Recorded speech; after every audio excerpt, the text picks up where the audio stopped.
Good morning, America. Today, we wake up to a shocking revelation that has sent ripples across the nation and beyond. In a stunning and unexpected move, FIFA has stripped the United States of its primary hosting rights for the 2026 World Cup, handing the prestigious tournament to Canada. This decision has left many in disbelief, as the U.S. was poised to host the event for the first time since 1994. Years of meticulous U.S. preparation are now in limbo, with cities and fans blindsided by the decision. Stadiums that were set to be filled with cheering crowds now stand empty, their banners a reminder of what could have been. The implications are massive, impacting international relations, economics, and the future of soccer in North America. Economists are already predicting significant financial repercussions, while politicians scramble to address the fallout. This isn't just a venue change, it's a historic pivot that's left American officials scrambling for answers. Meetings are being held behind closed doors as they try to understand the reasoning behind FIFA's decision.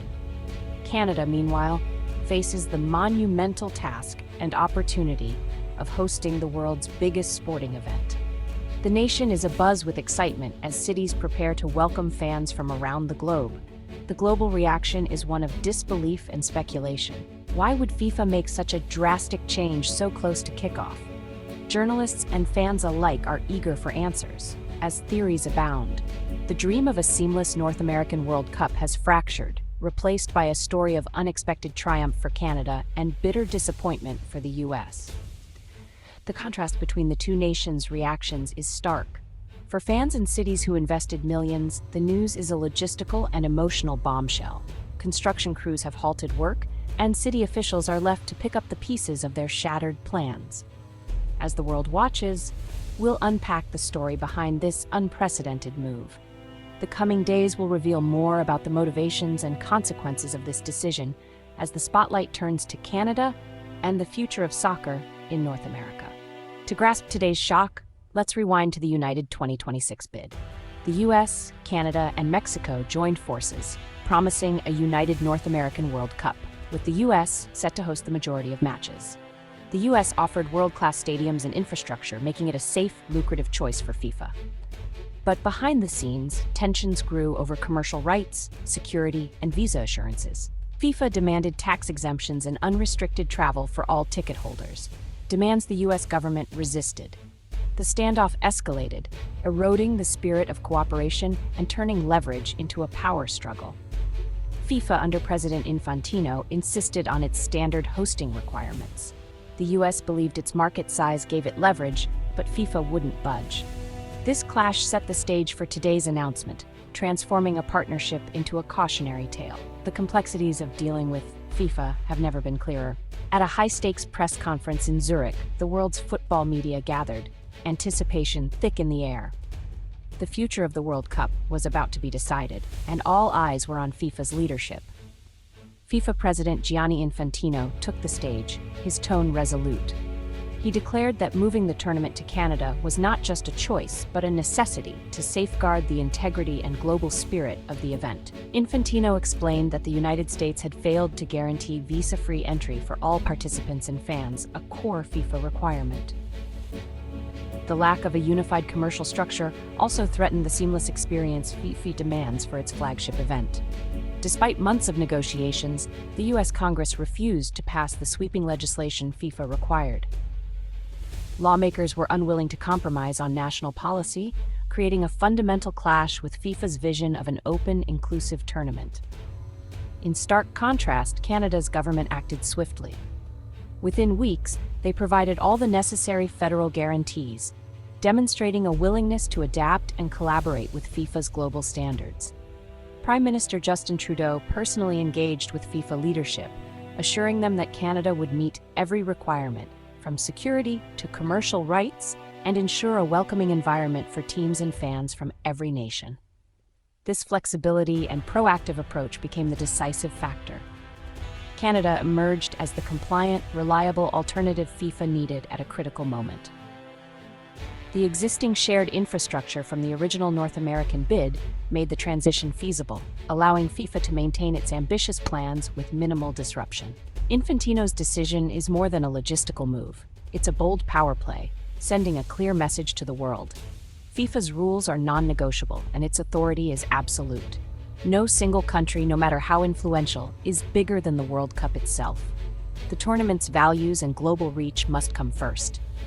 This landmark decision reasserts FIFA's dominance and sets a powerful precedent for all future host nations, reminding them that compliance is not optional. It's a daring gamble that could reshape the politics of global sport, redefining how nations interact with the world's most popular game.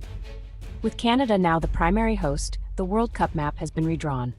Toronto and Vancouver will host not just group games, but key knockout matches, including the final at an expanded BMO field. 4 new cities, Montreal, Edmonton, Ottawa, and Hamilton, join as host venues, riving historic stadiums and expanding the event coast to coast. The logistical challenge is immense. These cities have less than 2 years to prepare. Teams and fans must scramble to adjust travel and accommodations. Canadian venues are more spread out, raising concerns about player fatigue and travel demands. For Canada, it's a moment of pride and pressure, with billions needed for upgrades and security. The world is watching to see if Canada can deliver a spectacular World Cup. The 2026 World Cup will still feature 48 teams and 104 matches, but Canada must now absorb 60 matches originally planned for the US. 6 Canadian cities face a massive influx of fans, stretching infrastructure to the limit. Stadium readiness is a major hurdle. Montreal's Olympic Stadium and Toronto's BMO Field require urgent upgrades. The timeline is tight and construction risks are high. Teams must adapt to Canada's climate and vast distances, impacting recovery and performance. National federations are scrambling to revise training and logistics. The competitive balance could shift, favoring teams that adapt best to Canadian conditions. The tournament's complexity has multiplied overnight. The economic fallout is dramatic, a tale of 2 fortunes. U.S. host cities lose out on billions in projected revenue, with investments now in jeopardy. For Canada, it's an unexpected windfall, billions in tourism, construction, and local business. But the gold rush comes with risks, massive public spending, and the threat of the winner's curse if costs spiral. Canadian taxpayers could be left with a hefty bill for underused stadiums. Major sponsors must pivot from the US to the smaller Canadian market, sparking tense renegotiations. Canadian companies now have a rare chance to showcase their brands on the world stage. The challenge: manage costs and ensure benefits reach all Canadians. The stakes are high for both nations. This decision is more than sport. It's a political and social earthquake.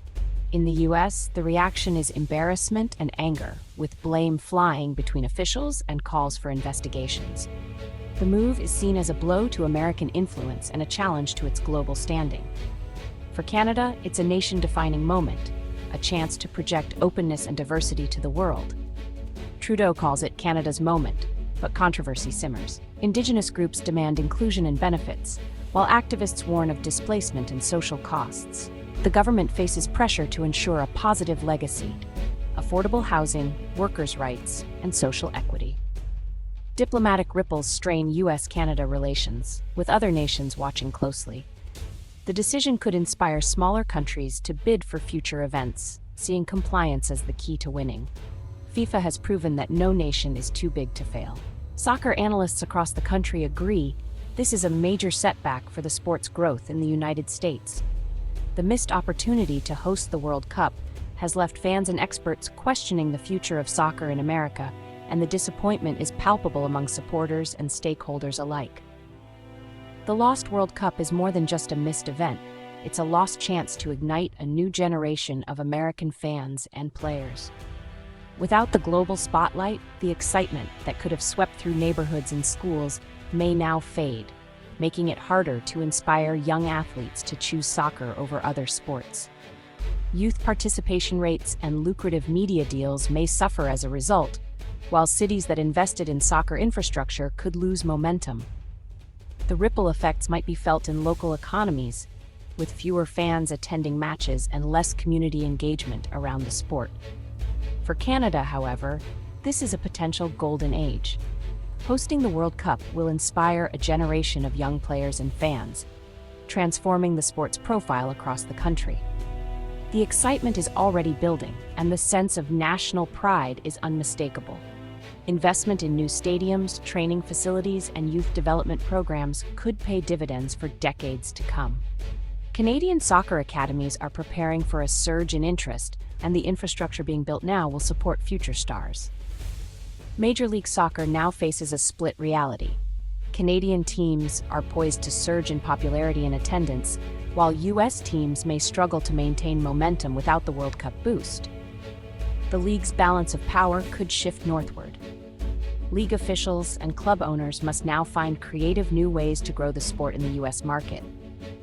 This could mean investing more in grassroots programs, launching innovative marketing campaigns, and building stronger connections with local communities to keep soccer relevant. The future of North American soccer is now on divergent paths. While Canada accelerates forward, the U.S. must regroup and rethink its strategy to avoid falling further behind on the global stage. The U.S. must rebuild its standing from the ground up, focusing on domestic growth, youth development, and rekindling the passion of its fan base. It's time for reflection, but also for renewed determination. Meanwhile, Canada holds the keys to the world's biggest sporting party. The nation is ready to welcome the world, and the excitement is set to reach new heights as the tournament approaches. The outcome of these pivotal years will shape soccer's trajectory across North America for generations, determining which nation will lead the way in the beautiful game. Today's news marks a watershed moment. One nation's loss, another's opportunity. The U.S. must regroup, facing political, economic, and sporting fallout. Canada, thrust into the spotlight, faces a daunting but thrilling challenge. The world will watch as Canada prepares to host the biggest World Cup ever. The stakes are enormous: unity, legacy, and national pride. This is a chance for Canada to write a new chapter in its history. The countdown to a truly historic World Cup has begun. The story of 2026 is now Canada's to tell.